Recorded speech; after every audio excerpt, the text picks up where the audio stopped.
കനിയും മണിക്കുട്ടിയും ഈ വീട്ടിൽ നിന്ന് എങ്ങോട്ടും പോകുന്നില്ല. ആരെന്തു പറഞ്ഞാലും തന്റെയൊപ്പം കനി ഉണ്ടാകുമെന്ന് ഹരി. ഇതെന്റെ ജീവിതമാണ്. വടി കുത്തിവെച്ചതുപോലെ നിങ്ങളുടെ വല്യേട്ടനും അവിടെ ഉണ്ടായിരുന്നു. ജയിലിൽ കഴിയുന്ന സൂര്യനെ സഹായിക്കാൻ തിരുമുറ്റത്ത് ആരുമില്ല എന്ന് തനൂജ് പറയുന്നു. എന്റെ ദൈവമേ, എന്തിനാ എനിക്ക് ഇങ്ങനെ ഒരു അമ്മായിയപ്പനെ തന്നത്? കേട്ടോ മോളെ, നമ്മുടെ ഹരിനാരായണനെതിരായ സ്റ്റെഫിയുടെ നീക്കത്തെ എതിർക്കുന്ന മറന്നിട്ടൊന്നുമില്ല. തുടർന്ന് കാണുക. ഹരിനാരായണൻ മണിക്കുട്ടിയെ സ്നേഹിക്കുന്നതിൽ എന്താ തെറ്റ്? തിരുമുറ്റം കമ്പനി അത് അടച്ചുപൂട്ടി അതിന്റെ ഗേറ്റ് തുരുമ്പെടുക്കുന്നത് എനിക്ക് കാണണം.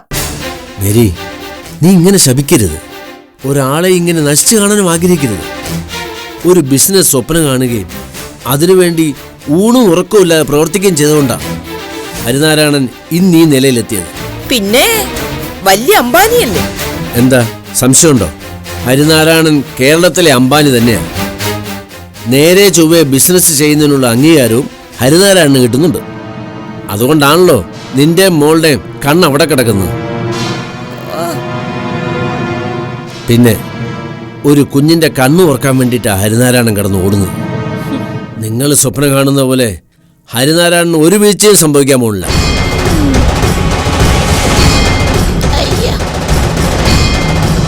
ഈ അപ്പന് വട്ടാണ് അമ്മച്ചി. അപ്പൻ എന്തിനാ ഇങ്ങനെ കേറി ഇറങ്ങി നടക്കുന്നേ? ഒരിടത്ത് പോയി ഇരുന്നൂടെ? ഹരിനാരായണൻ കിടന്ന് നെട്ടോട്ടോടുമ്പോ നിന്റെ അപ്പൻ ഇരിപ്പുറയ്ക്കോ മോളെ?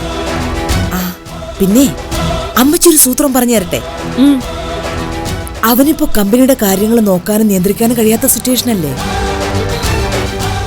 അതൊക്കെ ഏറ്റെടുക്കാൻ കഴിവുള്ള ഒരാളും വേറെ ഇല്ല. ഈ സ്ഥിതിക്ക് അടവ് നയത്തിൽ മോൾ അവിടെ കയറി പറ്റാൻ നോക്ക്. ഇതാണോ അമ്മച്ചിയുടെ സൂത്രം? എടി, അധികാരം കൈക്കിട്ടിയ പല സ്ത്രീകളും പിന്നീട് അവിടെ കാര്യക്കാരായിട്ട് മാറിയിട്ടുണ്ട്. അതൊക്കെ നിന്റെ മിടുക്ക്. ഇതിന് മിടുക്കെന്നല്ല, അന്തസ്സില്ലായ്മ എന്നാ പറയാ. ഇമ്മാതിരി വർത്താനം പറഞ്ഞ് അമ്മച്ചി എന്നെ വെറുപ്പിക്കല്ലേ. പിന്നെ എന്ത് ചെയ്യാനാ നിന്റെ ഉദ്ദേശം? അവൻ അവളെയും പൊട്ടിപ്പെണ്ണിനെ കളഞ്ഞില്ലെങ്കിൽ നീ എന്തോ ചെയ്യും? അവരെ പോയി കൊല്ലുവോ? അതോ അവരെ പിടിച്ച് പുറത്ത് കളഞ്ഞിട്ട് നീ അവന്റെ മണിയറെ കയറിയിരിക്കോ? എന്റെ മേരിക്കുഞ്ഞെ, മേരിക്കുഞ്ഞിന്റെ ഈ പുന്നാര മോള് ഈ തല ചിന്തിക്കുന്ന വഴിയൊന്നും അല്ല പോകാൻ പോകുന്നത്. പിന്നെ ഇങ്ങനെ വാശിയും വൈരാഗ്യം വെച്ചോണ്ടിരുന്നാലേ വർഷങ്ങളങ്ങ് പോവും. പള്ളിത്താഴത്തെ മേരിയുടെ ഇളയതിന് കല്യാണപ്രായം കഴിഞ്ഞല്ലോ എന്ന് ഇടവകക്കാരെ കൊണ്ട് പറയിക്കരുത് നീ. ക്രിസ്ത്യൻ മാട്രിമോണിയല് അമ്മച്ചി നിനക്ക് വേണ്ടി ഒരു ചെക്കനെ ആലോചിക്കട്ടെ മോളെ. എന്റെ അമ്മച്ചി, പള്ളിത്താഴത്തെ കോശിയുടെയും മേരിയുടെയും മകൾ സ്റ്റെഫിയെ കെട്ടാൻ 1000-ലൊരുവനല്ല 1,00,000-ലൊരുവൻ വരും. അതിനൊരു മാട്രിമോണിയിലും രജിസ്റ്റർ ചെയ്യണമെന്നില്ല കേട്ടോ.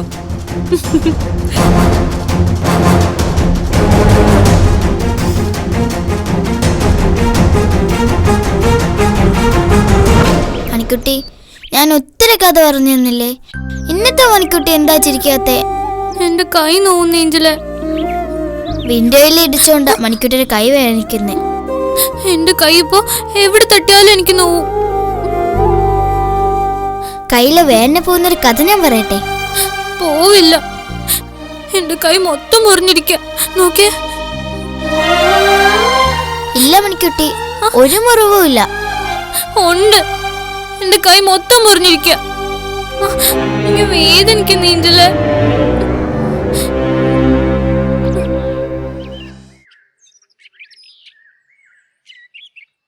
മണിക്കുട്ടി, ഉണ്ണിക്കുത്തൻ, എന്റെ ഉണ്ണിക്കുത്തൻ. എവിടെ ഉണ്ണിക്കുത്ത? മണിക്കുട്ടി, ഉണ്ണിക്കുത്ത, മോളെ, ഉണ്ണിക്കുത്ത, ഉണ്ണിക്കുത്ത. കനിമേ, മണിക്കുട്ടി, വേഗം വാ, ഉണ്ണിക്കുത്തൻ വന്നു. മണിക്കുട്ടി, മോളെ എന്നെ ഒന്ന് നോക്ക്. ആ ഉണ്ണിക്കുത്ത നോക്കി. ഉണ്ണിക്കുത്തൻ എനിക്ക് കാണാൻ പറ്റുന്നില്ല. എനിക്ക് ആരും കാണാൻ പറ്റുന്നില്ല. ഉണ്ണിക്കുത്തൻ എന്നെ കാണാമോ? മണിക്കുട്ടി, മോളെ, മണിക്കുട്ടി, ഉണ്ണിക്കുത്ത, എനിക്ക് ആരും കാണാൻ പറ്റുന്നില്ല. ഉണ്ണിക്കുത്തൻ കരയാണോ? ഞാനും കരഞ്ഞു, ഒത്തിരി കരഞ്ഞു. എന്റെ കൈ പോയി ഉണ്ണിക്കുത്ത, എനിക്ക് നോവുന്നു.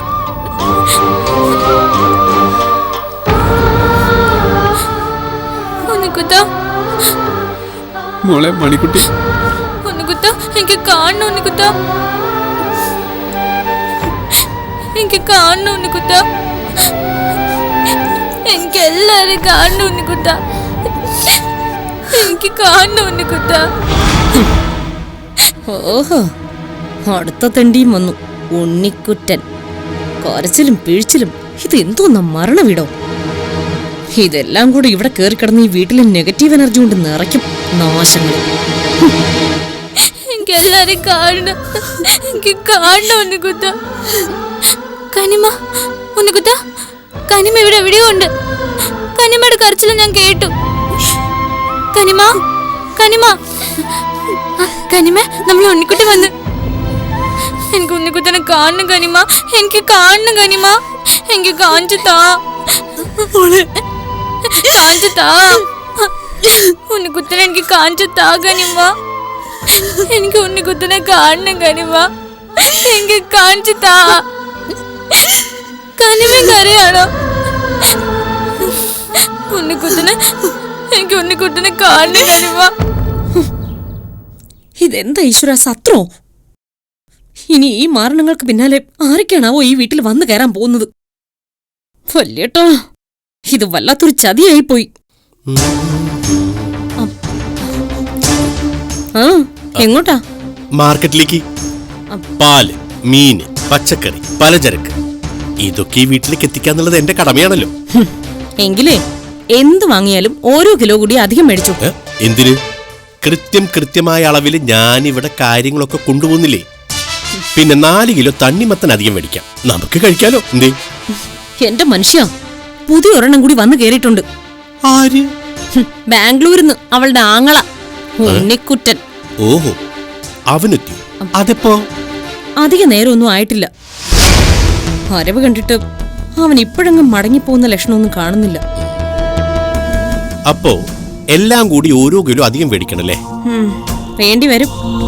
എടിയാതിരെ, ഇങ്ങനെ ആർക്കും വന്ന് കേറാന്നുള്ള വീടാണെങ്കിൽ എന്റെ അളിനി പെങ്ങളെ ഇങ്ങോട്ട് വിളിക്കട്ടെ. എന്റെ ഇവിടുത്തെ സെറ്റപ്പ് അവരൊക്കെ ഒന്ന് കാണട്ടെ. എന്ത് സെറ്റപ്പ്? നമ്മൾ ഈ വീട്ടിൽ വേലക്കാരെ പോലെ കിടക്കുന്നത് എല്ലാവരും അറിയിക്കണോ മനുഷ്യ? വേണ്ടല്ലേ? വേണ്ട, അവര് വിളിക്കുന്നില്ല. അതെ, ഈ വന്നവനെങ്ങനെയാ? നല്ല ഷാപ്പാടാണോ? ചെന്ന് ചോദിക്ക്. അവന്റെ മെനു തെറ്റിച്ചെന്നും പറഞ്ഞ് ഇനി വല്യേട്ടന്റെ വായിലിരിക്കുന്നൊന്നും കേക്കണ്ട. അവനെങ്ങനെ മെനു ഉണ്ടെങ്കിലേ അതങ്ങ് പള്ളീച്ചെന്ന് പറയാൻ പറഞ്ഞാ മതി. നിന്റെ വലിയേട്ടൻ എന്താ ഭ്രാന്താ? എല്ലാത്തിനും കൂടി ഇങ്ങോട്ട് വിളിച്ചു കയറ്റുന്നതേ നമ്മളെ ഇവിടുന്ന് തുരത്താനാ. നീ ഇവിടുന്ന് പെട്ടിയെടുത്തിറങ്ങിയാലും ഞാൻ ഇവിടുന്ന് ഇറങ്ങൂല മോളെ. തനുചേടത്തി അവളുടെ താലി വലിച്ച് പൊട്ടിക്കണമായിരുന്നു. ഞാൻ കേറി പിടിച്ചിട്ടോ. അങ്ങനെയൊക്കെ സംഭവിച്ചോ? അതിപ്പോ താലി പൊട്ടി അവൾ ആത്മഹത്യ ചെയ്യുന്നു പറഞ്ഞു അമ്പിളേട്ടാ. അതല്ലേ ഏട്ടത്തി പിന്മാറിയത്. അതേതായാലും നന്നായി. ഇല്ലെങ്കിൽ പ്രേരണാ കുറ്റത്തിന് നിനക്കും തനിയചേർത്തിക്കും അളിയനെ പോലെ ജയിലിൽ പോയി കിടക്കേണ്ടി വന്നേനെ. വല്യേട്ടൻ അവൾക്ക് ദൈവമാണ് പോലും. എന്തിന് വാരിക്കോരി വരങ്ങൾ ചോദിക്കാൻ? ഡീ, അവൾ ഇരുമ്പിന്റെ കോടാലി ചോദിച്ചാ വെല്ലുവിളി സ്വർണ്ണ കോടാലി കൊടുക്കും. നമ്മളെന്തും ചോദിച്ചാലോ വെല്ലുവിളി അനങ്ങില്ല. കല്ല, കരിങ്കല്ല. ആ, കരിങ്കലിന്റെ കാര്യം പറഞ്ഞപ്പോൾ ഓർത്ത് കരിപ്പെട്ടി 1 കിലോ മേടിക്കണം. ചുവന്നുള്ളിയും കരിപ്പെട്ടിയും കൂടി ഒരു പെട്ടി പിടിച്ചാലേ ഒരു രക്തക്കുതിപ്പൊക്കെ ഉണ്ടാവും. ബാംഗ്ലൂരിൽ നിന്ന് അവൾ ആങ്ങളെ വന്നിറങ്ങിയതല്ലേ. നീ ഇങ്ങനെ നാടി ഞരമ്പുകളൊക്കെ വലിച്ചു മുറുക്കുന്നതുകൊണ്ടേ ഇവിടെ എന്തെങ്കിലുമൊക്കെ നടക്കും. കൈയും കാലൊക്കെ ഒന്ന് പൊക്കിയില്ലെങ്കിൽ അതെനിക്കൊരു ക്ഷീണമല്ലേ. അപ്പോഴേ ഞാൻ ഇറങ്ങുന്നു. കരിപ്പെട്ടി ചോന്നുള്ളി, ചോന്നുള്ളി കരിപ്പെട്ടി, കരിപ്പെട്ടി ചോന്നുള്ളി, ചോന്നുള്ളി കരിപ്പെട്ടി.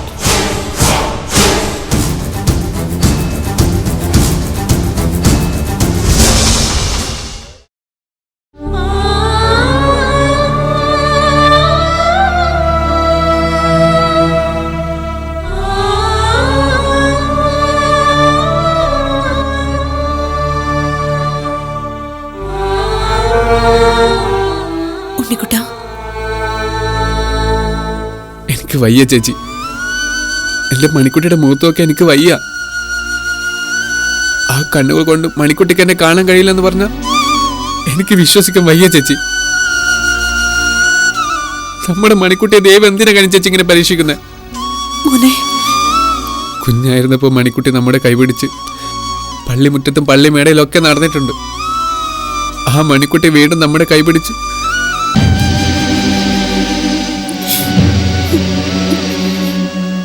ഈ വിവരം വിളിച്ച് പറഞ്ഞ പിന്നെ എനിക്ക് ഉറങ്ങാൻ കഴിഞ്ഞിട്ടില്ല. ഞാനും ഫ്രണ്ട്സും ഒരു പ്രോജക്റ്റിന്റെ തിരക്കിലായിരുന്നു. ഞാനത് ഉപേക്ഷിച്ചു. മണിക്കുട്ടിക്ക് വേണ്ടിയില്ലേ ചേച്ചി ഞാൻ അന്യനാട്ടിൽ നിന്ന് പഠിക്കുന്നത് തന്നെ. നേര് പറ കണി ചേച്ചി, എന്താ എന്റെ മണിക്കുട്ടിക്ക് സംഭവിച്ചത്? നിന്നിപ്പോ പെട്ടെന്ന് കാഴ്ച പോയെന്ന് പറഞ്ഞ എനിക്കിത് വിശ്വസിക്കാൻ വയ്യ.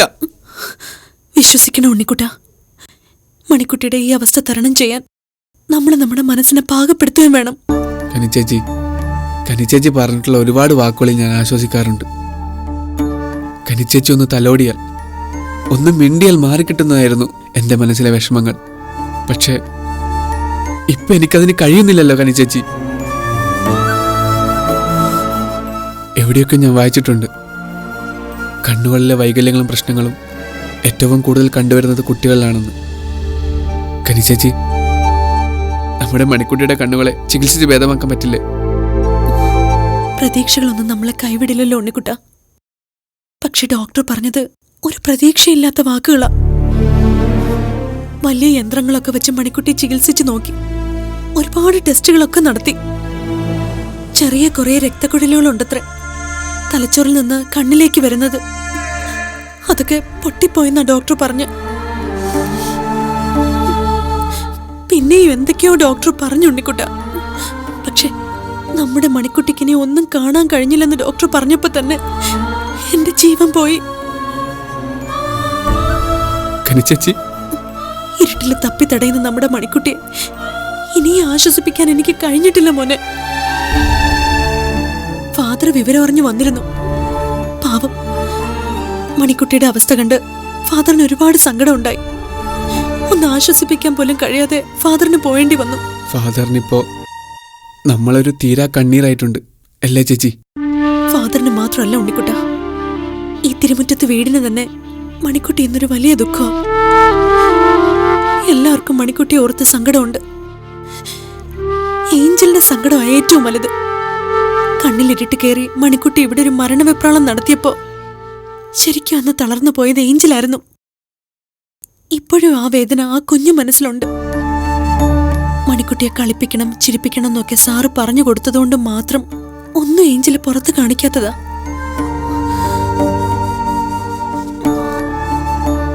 ഒരുപക്ഷെ ഈശ്വരൻ മുന്നേ കൂട്ടി നമ്മുടെ മണിക്കുട്ടിയെ ഏഞ്ചലിലേക്ക് അടുപ്പിച്ചത് ഈ ഒരു ദുരന്തത്തിൽ മണിക്കുട്ടി തളർന്നു പോകാതിരിക്കാനാവും അല്ലേ കനിച്ചേച്ചി? സാർ എവിടെ കനിച്ചേച്ചി? ഡോക്ടറെ കാണാൻ പോയിരിക്കുക. അന്ന് നടത്തിയ ചില ടെസ്റ്റുകളും റിസൾട്ടും ഒക്കെ കിട്ടാനുണ്ട്. സാറിനിപ്പം മണിക്കുട്ടി എന്നൊരു ചിന്ത മാത്രമേ ഉള്ളൂ. ആശുപത്രി കാര്യങ്ങളായാലും ഡോക്ടറെ കാണുന്നതിലായാലും ഒന്നിനും എന്നെ ബുദ്ധിമുട്ടിച്ചിട്ടില്ല. മണിക്കുട്ടിയുടെ കാഴ്ച തിരികെ കിട്ടുമെന്ന് നമ്മളെക്കാളും ഏറെ പ്രതീക്ഷയുള്ളത് ഇപ്പൊ സാറിന്.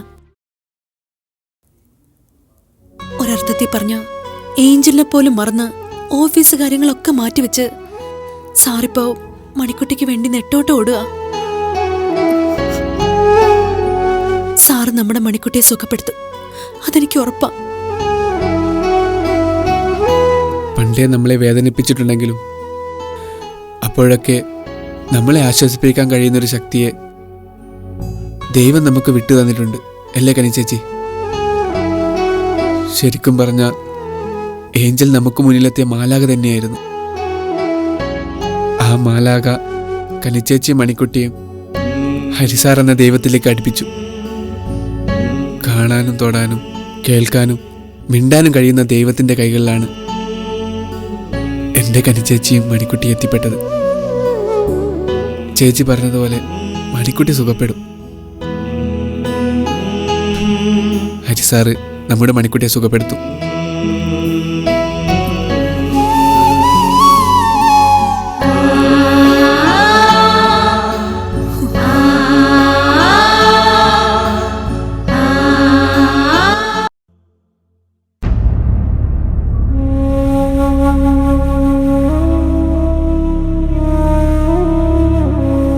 സാർ. ആ, ഉണ്ണിക്കുട്ടനോ? എപ്പോ വന്നു? അല്പനേരമായി സാർ. മണിക്കുട്ടിയെ കണ്ടു കാണുമല്ലേ? കണ്ടു സാർ. കനിച്ചേച്ചി കാര്യങ്ങളൊക്കെ വിളിച്ചു പറഞ്ഞിരുന്നു. ഇവിടേക്ക് വന്നു കയറിയപ്പോൾ തന്നെ കണ്ടത് തപ്പിത്തടഞ്ഞു നിൽക്കുന്ന മണിക്കുട്ടിയായിരുന്നു. തകർന്നുപോയി. കനിച്ചേച്ചിയെ കണ്ടപ്പോൾ അതിലും വലിയ സങ്കടം തോന്നി. സാറിനറിയാലോ, മണിക്കുട്ടിയാണ് ഞങ്ങളുടെ എല്ലാം. അവളില്ലെങ്കിൽ പിന്നെ ഞങ്ങളില്ല. കാഴ്ച നഷ്ടപ്പെടുമെന്ന് വെച്ചാൽ ഒരു മനുഷ്യൻ പാതി ചത്തതിന് സമമല്ലേ? ശരിയാണ്. കാണുന്നതാണ് ജീവിതം. ആ കാഴ്ച നഷ്ടപ്പെട്ടാൽ പിന്നെ ദുഃഖവും ദുരിതങ്ങളൊക്കെ പിന്നാലെ വരും. കണ്ണിനകത്തെന്തോ തകരാറാണെന്നല്ലേ ഡോക്ടർ പറഞ്ഞത്? അത് ചികിത്സിച്ച് ഭേദമാക്കാം. അതിന് വിദഗ്ധന്മാരായ ഡോക്ടർമാരുണ്ടല്ലോ ഇവിടെ. ഹരി അതിനൊരാളെ കണ്ടെത്തും. നമ്മൾ ചെയ്യേണ്ടത് മണിക്കുട്ടിക്ക് വേണ്ടി ഉള്ളൊരുക്കി പ്രാർത്ഥിക്കുക എന്നുള്ളതാണ്. കനിയോടും ഞാൻ ഇത് തന്നെയാ പറയുന്നത്. പ്രാർത്ഥിക്കുക. പിന്നെ കെടുത്തിയ വെളിച്ചം ആ കണ്ണുകളിൽ ഈശ്വരൻ വീണ്ടും തെളിയിക്കും. മണിക്കുട്ടി നിങ്ങൾ രണ്ടാളുടെയും ജീവനാണെന്ന് എനിക്കറിയാം. ആ മണിക്കുട്ടി ഈ തിരുമുറ്റം വീട്ടിൽ അന്യയല്ല. അവളെ ഇവിടെ നോക്കാനും കാണാനും ഇന്നിവിടെ എല്ലാവരും ഉണ്ട്. അതോർത്ത് ഉണ്ണിക്കുട്ടൻ ആദ്യ കയറ്റണ്ട കേട്ടോ. അറിയാം സാർ.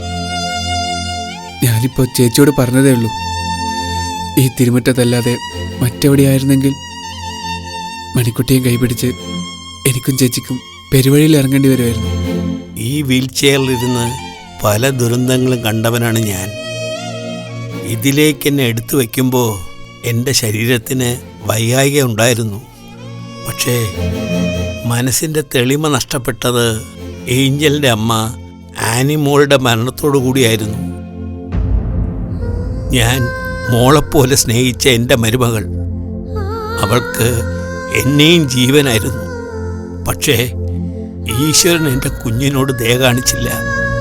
അവൾ നൊന്തുപറ്റ കുഞ്ഞിനോടും ദയ കാണിച്ചില്ല. എൻ്റെ പേരക്കുട്ടിക്ക് മരണഭയം സമ്മാനിച്ചിരിക്കുകയല്ലേ. ഹരിനാരായണൻ കനിയെയും മണിക്കുട്ടിയെയും ഈ വീട്ടിലേക്ക് കൊണ്ടുവന്നത് ഏഞ്ചലിന് വേണ്ടിയായിരുന്നു. വന്നു കയറി കുറച്ച് നാളുകൾ കൊണ്ട് ഇവിടുത്തെ എല്ലാവരുടെയും മനസ്സ് കവരാൻ മണിക്കുട്ടിക്കായിട്ടുമുണ്ട്. ആ കുരുന്നിപ്പോ ഈ വീടിൻ്റെ കണ്ണീരാണ്. മണിക്കുട്ടിയെ ഹരി സുഖപ്പെടുത്തും. നിങ്ങൾ രണ്ടാളും സമാധാനമായിട്ടിരിക്കണം. പിന്നെ ഈ കാരണം കൊണ്ട് ബാംഗ്ലൂരിലെ പഠിത്തമൊന്നും കളയരുത്. ഇല്ല സാർ. കാഴ്ച നഷ്ടമായതിൽ പിന്നെ മണിക്കുട്ടിയെ ഇവിടെ ആർക്കും നിയന്ത്രിക്കാൻ പറ്റാത്ത അവസ്ഥയായിട്ടുണ്ട്. ചിലപ്പോൾ കനിയുടെ കയ്യിൽ പോലും അവൾ നിൽക്കുന്നില്ല. ബുദ്ധി വളർച്ചയില്ലാത്ത കുട്ടിയല്ലേ. കണ്ണിൽ പെട്ടെന്ന് ഇരുട്ട് കയറിയാൽ അവൾക്ക് സഹിക്കാനാവോ? അതിൻ്റെ വെപ്രാളവും വേദനയും നിലവിളിയൊക്കെ കാണിക്കുന്നുണ്ട് ഇവിടെ. എന്നാലും ഒരു നാട്ടിൽ നിന്ന് ഓടി വന്ന സ്ഥിതിക്ക് മണിക്കുട്ടി ഒന്ന് ആശ്വസിക്കുന്നതുവരെ, അവളെ ഒന്ന് നിയന്ത്രിക്കാൻ കഴിയുന്നതുവരെ ഉണ്ണിക്കുട്ടൻ ഇവിടെ ഉണ്ടായിരുന്നെങ്കിൽ നന്നാകുമായിരുന്നു. ഞാനുണ്ടാകും സാർ. ആ, മറ്റാരെക്കാളും നിങ്ങൾ രണ്ടാൾക്കുമല്ലേ അതിന് കഴിയൂ. സാർ ഞാൻ ശരി.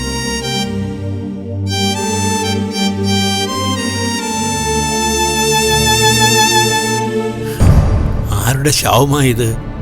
പിതൃക്കളുടേതോ മണ്ണിൻ്റേതോ?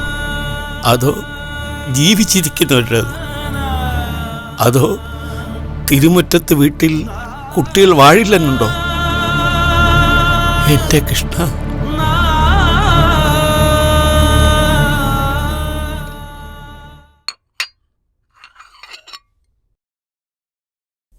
അമ്പിളിയേട്ടോ, നിങ്ങളുടെ അളിയനോടും പെങ്ങളോടും വിളിച്ച് പറ കുട്ടികളെയും പേർക്ക് ഇങ്ങോട്ടേക്ക് പോരാൻ. ഇനിയും ഇവിടെ മുറികൾ ബാക്കി കിടപ്പുണ്ട്. സത്രം പോലെ ഉണ്ടാക്കിയിട്ടിരിക്കുകയല്ലേ. പോരാന്നുണ്ടെങ്കിൽ ഒരു ഔട്ട് ഹൗസും കൂടി പണിഞ്ഞിടാം. അപ്പൊ നീ ആക്കിയതാണല്ലേ? ഞാനിപ്പോ തന്നെ എന്റെ അളിയനെ വിളിച്ചാനെ. ഒരളിയൻ, അവരെ ഒന്ന് ഏരി കണ്ടുപോരുത്. ഏയ്, വിളിച്ചാൽ അവര് വരില്ല. അവര് വലിയ അഭിമാനികളാ എന്നെ പോലെ. അമ്മയുള്ളപ്പോ വിശന്നു വരുന്ന പാവങ്ങൾക്ക് പിന്നാമ്പുറത്ത് വിളിച്ചിരുത്തി ഊണ് കൊടുക്കുമായിരുന്നു. വയറ് നിറഞ്ഞു കഴിയുമ്പോ കൈകൂപ്പി അമ്മയ്ക്ക് നന്ദിയും പറഞ്ഞ് അവരൊരു പോക്കുണ്ടായിരുന്നു. അതിനെ അതൊക്കെ അന്തക്കാലം. ഇന്ന് അവരെ ഡൈനിങ് ഹാളിലേക്ക് വിളിച്ച് ഒരു വെള്ളസദ്യക്കുള്ള ശാപ്പാട് കൊടുത്താൽ പോലും ഇപ്പറഞ്ഞ പോലെ ഒരു കൂപ്പ് കയ്യും കിട്ടൂല. എച്ചിലുകൾ അവിടെ തന്നെ കിടക്കുകയും ചെയ്യും.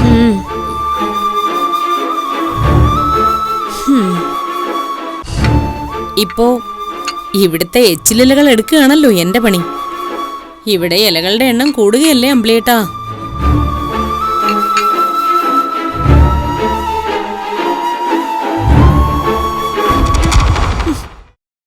ഇത്ര നാണം കെട്ട ആൾക്കാരെ ഞാൻ എന്റെ ജന്മത്ത് കണ്ടിട്ടില്ല. കഴിക്കാനിരിക്കുമ്പോ വിളമ്പരുത്, അല്ലെങ്കിൽ പാത്രം വലിക്കണം. എങ്കിലും ഈ നാശങ്ങളൊക്കെ ഇവിടുന്ന് ഇറങ്ങിപ്പോകും. എനിക്ക് തോന്നുന്നില്ല. അവരെ കണ്ടിട്ടേ ഒരു ജിമ്മിനാണ് തോന്നുന്നു. 6 പാക്കാ. ഈ ജിമ്മന്മാര് ഭയങ്കര ഷാപ്പാടാന്നാ ഞാൻ കേട്ടിട്ടുള്ളത്. നല്ല കയ്യുകം കാണും. നിങ്ങൾക്ക് എന്താ അവനെ പേടിയുണ്ടോ? എനിക്കോ? അവനെയോ? എന്തിന്? അവൻ പയ്യൻ, ചീള് കേസ്.